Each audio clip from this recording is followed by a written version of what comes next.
J'espère que ça a enregistré avant. Non, faut tout que je recommence? Hey, moi c'est Nice et je suis ravie de vous retrouver pour cette nouvelle vidéo.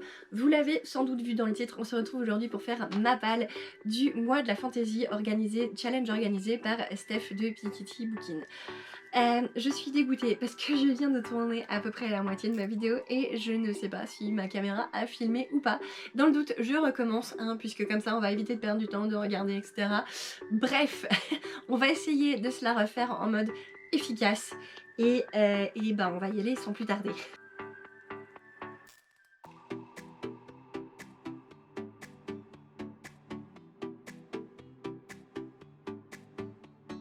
Donc ce que je vous disais dans la première version, c'est que si vous me suivez un petit peu, vous savez que mon rythme de lecture est pas vraiment énorme et que pour moi lire 12 livres en un mois c'est un vrai bon gros challenge. Du coup je vais essayer de... Enfin en tout cas je m'autorise à réussir mon challenge si j'arrive à lire un livre par menu, donc 4 sur les 12. Bien entendu si j'arrive à en lire le plus possible, et bah ce sera génial, mais en tout cas je considérais que ce sera validé à partir du moment où j'aurai lu au moins un livre dans chaque menu. On commence sans plus attendre avec le premier personnage, le premier menu. Il s'agit de la sorcière Griselda et c'est également le nom de la première sous-catégorie. Là, on va devoir lire un livre autour des sorcières, de la sorcellerie et de l'ésotérisme. Je me suis sortie du coup Un bûcher sous la neige de Suzanne Fletcher aux éditions J'ai lu. J'adore cette couverture, elle est vraiment magnifique. Ici, je ne suis pas absolument sûre que ça passe dans le thème fantasy, mais je me suis dit que de toute façon, vu que le pitch c'est qu'on va suivre un personnage, donc une jeune fille du nom de Korag, qui a été arrêtée pour des actes de sorcellerie, je me dis que ça reste quand même un petit peu le fond de la chose, donc voilà, ça va passer. Même s'il n'y a pas d'acte de magie à proprement parler, ou d'acte de sorcellerie à proprement parler, je considère que ça passe. Ensuite, la deuxième sous-catégorie, il s'agit de la foire itinérante. Là, on va devoir lire des livres autour de la bonne aventure, le tarot, les créatures hors normes et les clans. Moi, j'ai tout misé sur le mot clan, puisque j'ai sorti la légende des quatre, le tome 2 de Cassandra O'Donnell, aux éditions Flammarion Jeunesse. Et pourquoi ça marche? Tout simplement à cause du sous-titre, puisque c'est une série en 4 tomes et à chaque fois le sous-titre c'est le clan des. Voilà, puisqu'on va suivre les jeunes héritiers de 4 clans, le clan des Loupailles, des Taïgan, des Rapailles et des Serpailles. Et donc clairement ça passe, non? Voilà, donc pour vous faire très rapidement et très succinctement le résumé du tome 1, nous sommes donc avec les 4 héritiers des clans, donc Rapaille, Serpaille, Loupaille et Taïgan. Il y a un espèce de complot, une machination qui est vouée à monter les clans les uns contre les autres, et ces 4 jeunes sont persuadés que ça vient pas des clans, enfin c'est pas genre les autres ils sont pas méchants avec eux, ils veulent pas redéclencher une guerre, donc ça vient forcément d'une cause extérieure et ils vont un petit peu enquêter pour savoir qui essaye de les monter les uns contre les autres et de déjouer ces plans machiavéliques. On est ici sur du jeunesse, j'avais lu le premier tome en audio il y a quelques semaines et j'ai adoré cette lecture, donc voilà, je me suis procuré l'intégralité en roman et je suis complètement en train de vous spoiler un book haul du coup, mais aucune importance, j'avais très envie de le lire pendant ce challenge. Ensuite, la dernière sous-catégorie de ce menu se nomme La chasse aux sorcières et là il faut lire un roman, en tout cas un livre dark fantasy, enquête, meurtre et anti-magie. Je suis partie sans savoir si ça marche totalement sur Dusk Maiden of Amnesia du duo Maybe chez Kana, dans la collection Dark Kana, et du coup là je me suis dit dark fantasy ça passe, c'est dans la collection Dark Kana, donc clairement si ça passe pas, je pense que Kana devrait revoir ses méthodes et ses catégories et comment on dit, ses collections, voilà. Donc là si ça marche pas, je suis désolée, je me suis fait complètement avoir par l'éditeur. J'ai plus tellement de souvenirs de quoi cette série va parler, en tout cas c'est une série qui est complète en 10 tomes. Le but c'est que j'en lise le plus possible pendant ce mois-ci, et on va suivre une jeune fille qui, si mes souvenirs sont bons, est décédée et qui entre sous sa forme de spectre le lycée ou le collège dans lequel elle était. Voilà, donc j'espère qu'il y a aussi une espèce d'enquête, alors je ne sais pas si c'est pour retrouver son meurtrier ou quoi qu'est-ce, mais j'espère qu'il y a une espèce de petite enquête de mémoire, il me semble que oui. mais je suis pas totalement sûre. Et comme ça, si ça passe pas en dark fantasy, ça passe en enquête. On passe maintenant au deuxième personnage, donc au deuxième menu de ce challenge. Il s'agit de la fée Lé. Et la première sous-catégorie est se sentir pousser des ailes, pour lequel il faut sortir une relique de sa palle. Moi j'ai sorti du coup le tome 1 des mémoires de Vanitas de Jun Mochizuki. Jun Mochizuki, c'est l'autrice de Pandora Hearts que j'avais adoré. Alors là je triche un tout petit peu puisque c'est pas vraiment une relique de ma palle, puisque j'ai déjà lu ce tome 1, sauf que j'ai très peu de souvenirs de cette série. Je me rappelle que on va suivre un humain qui est donc ce personnage là, mais je me rappelle absolument pas comment il s'appelle. Bah je suis con, il s'appelle Vanitas. Voilà, c'est le personnage principal, donc voilà, c'est Vanitas. Et il va enquêter un petit peu dans le domaine des vampires. Et on est sur une époque un peu victorienne, steampunk, etc. etc. Et j'avais beaucoup aimé cette série. Par contre, comme je vous dis, à part le tout début, j'ai pas énormément de souvenirs de comment ça continue, comment l'intrigue elle évolue. Et donc du coup, pour pouvoir lire les tomes que je n'ai pas encore lus, bah, il faut que je me retape le début. Donc voilà, c'est pour ça, c'est un tome qui est sorti en 2017. Je me suis dit que voilà, c'était assez vieux et ça pouvait tout à fait rentrer dans la catégorie. On continue avec Foudre magique, et là il faut lire un livre court ou le livre qui nous fait le plus envie.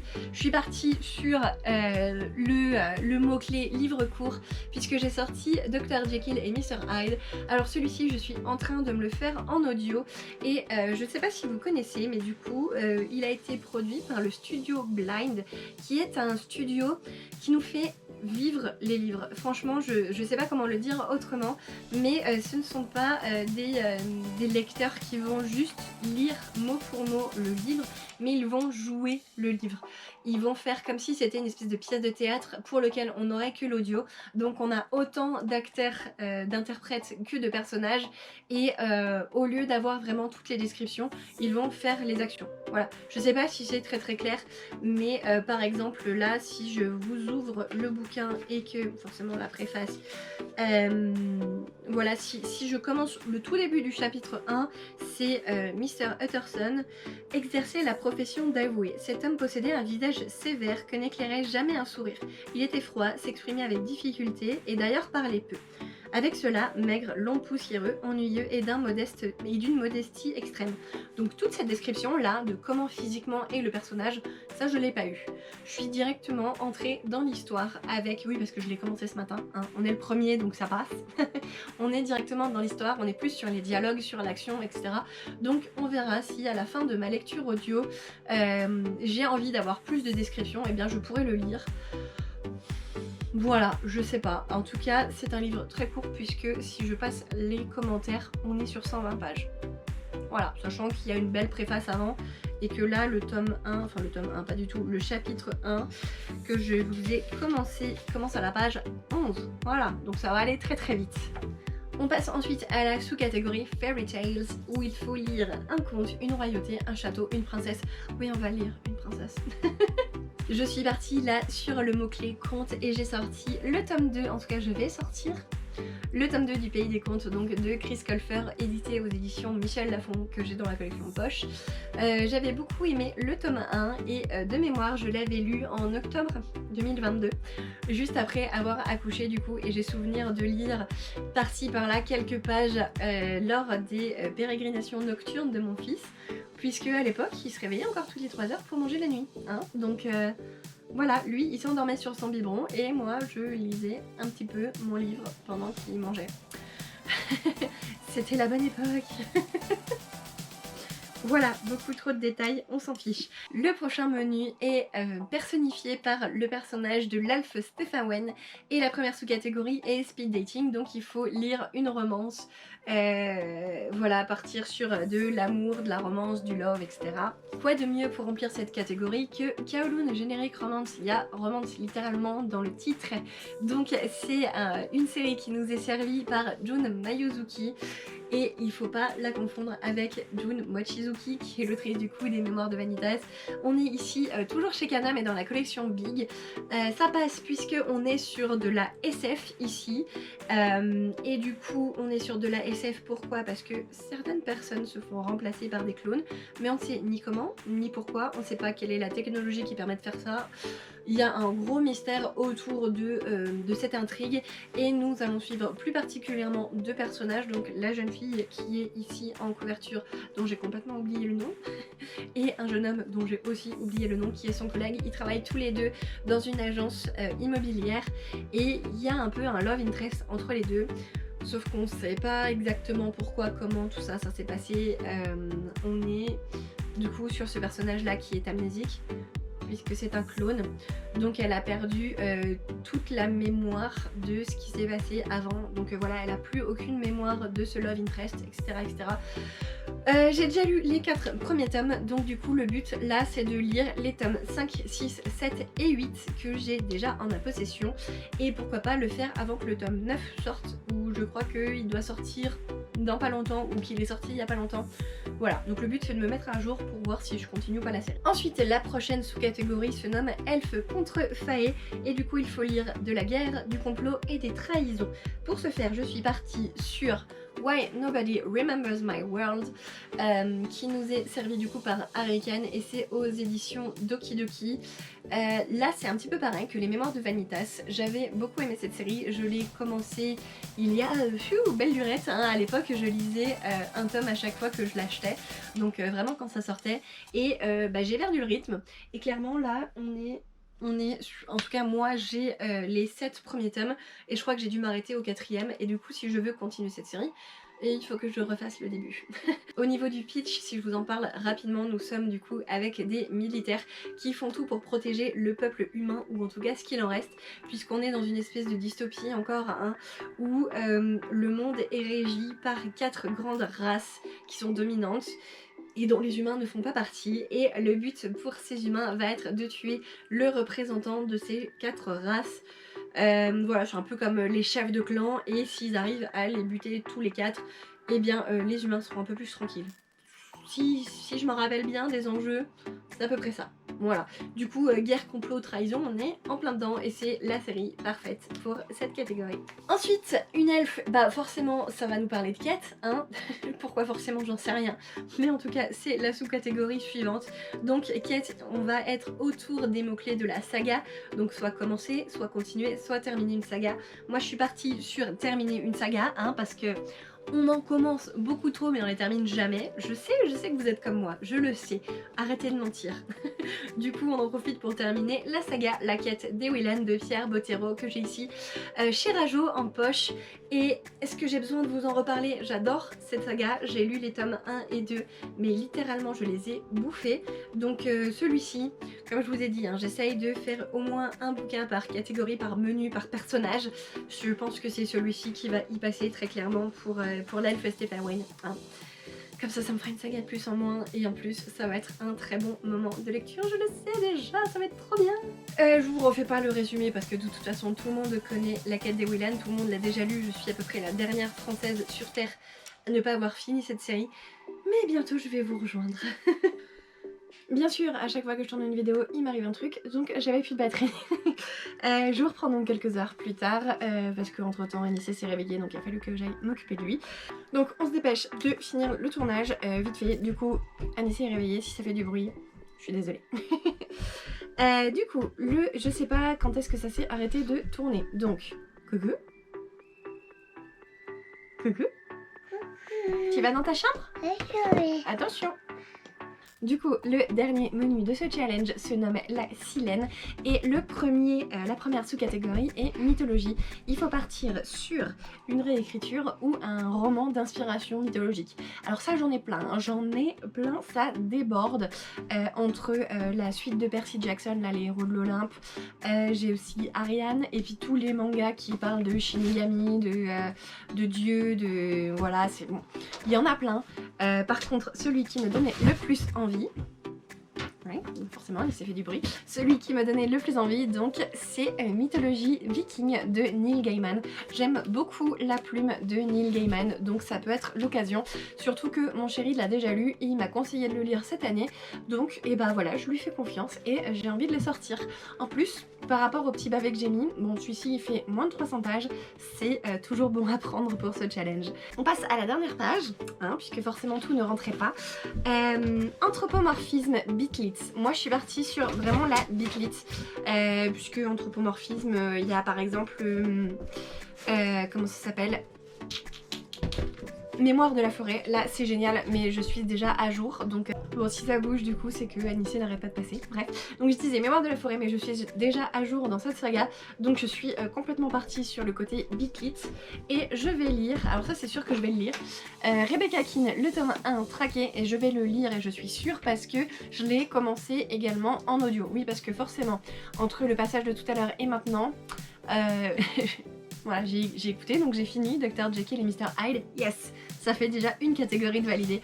Et bah du coup j'ai commencé ce tome 1, sachant que voilà, je crois qu'il y en a pour 9 heures de lecture, donc j'en ai déjà fait peut-être une, en tout cas je suis au début du chapitre 5, et bah voilà, c'est ce que je vais lire en allant au boulot, voilà, donc j'ai déjà lu ça. Donc celui-ci, je pense que d'ici la fin du mois, il n'y a aucun souci pour que je termine ma lecture en audio, même s'il y a pas mal de jours fériés sur le mois de mai. Et enfin, on termine le challenge, la présentation du challenge avec le lac enchanté. Là, il faut partir sur Sirène, piraterie au bateau. Parfait, j'ai le bouquin, parfait. La carte des confins, le tome 3, du coup, écrit par Marie Repelin aux éditions PKJ. Celui d'avant, je vous ai pas dit, du coup, le Rebecca Keane chez J'ai lu, écrit par Cassandra O'Donnell. Du coup, oui, c'est la même autrice que La Légende des 4. Bon, on verra. Là, c'est pas du tout le même genre, hein, puisque La Légende des 4, c'est du jeunesse. Et là, on est plutôt sur du coup de l'adulte, hein, sur le côté Bitlit. Bref, on verra bien ce que ça donne. Et du coup, la carte des confins, on va suivre cette fois, je pense, une génération suivante. Ah, Nissé, tu laisses? Il est en train de casser mon château de poudlard. Donc voilà, j'avoue que je me suis pas spoilée, j'ai pas lu le résumé. Je sais juste que qu'effectivement on va pas suivre les mêmes personnages que sur la première partie, on va dire le tome 1 et le tome 2. Et en tout cas si ça correspond, si ça reste dans la même lignée, bah, ça correspond tout à fait à cette catégorie, puisque on suit des pirates. Donc voilà, ça passe. En plus il y a de la magie, donc c'est pas c'est parfait pour la fantasy. Et bien voilà, voici ma pile à lire, vous avez tout vu, vous savez quels sont les livres qui vont m'accompagner sur le prochain mois, en tout cas le mois qui vient de commencer, hein, puisque nous sommes toujours le premier. J'espère que je vais pouvoir dégommer un maximum de bouquins, ce serait vraiment très cool. N'hésitez pas à me dire, vous, si vous participez également au challenge, et s'il y a des livres que vous avez déjà lus dans ma pile à lire. J'avoue que je fonctionne également par mood, par instinct, et là c'est clairement des bouquins que j'ai très envie de lire. J'en ai plein qui matcheraient dans toutes ces catégories-là. Hein. Je pense que la moitié de ma pile à lire manga, ça peut rentrer dans une ou l'autre. C'est fatiguée. Donc je pense que la moitié de ma pile à lire en manga peut rentrer dans l'une ou l'autre des catégories de cette année. Mais voilà, ce sont ma petite sélection de ceux qui me font le plus envie en ce moment. Voilà, donc n'hésitez pas à me dire si vous avez déjà lu ceux que je vous ai présentés aujourd'hui, et bien lesquels vous ont bien marqué, lesquels vous avez adoré, lesquels vous avez détesté, comme ça me pourrait éventuellement me permettre de filtrer un peu. Sur ce, je vous laisse, je vous fais de gros bisous et promis, j'essaye de revenir prochainement en vidéo. Je fais ce que je peux. Je vous fais des très gros bisous et puis à tout bientôt. Ciao!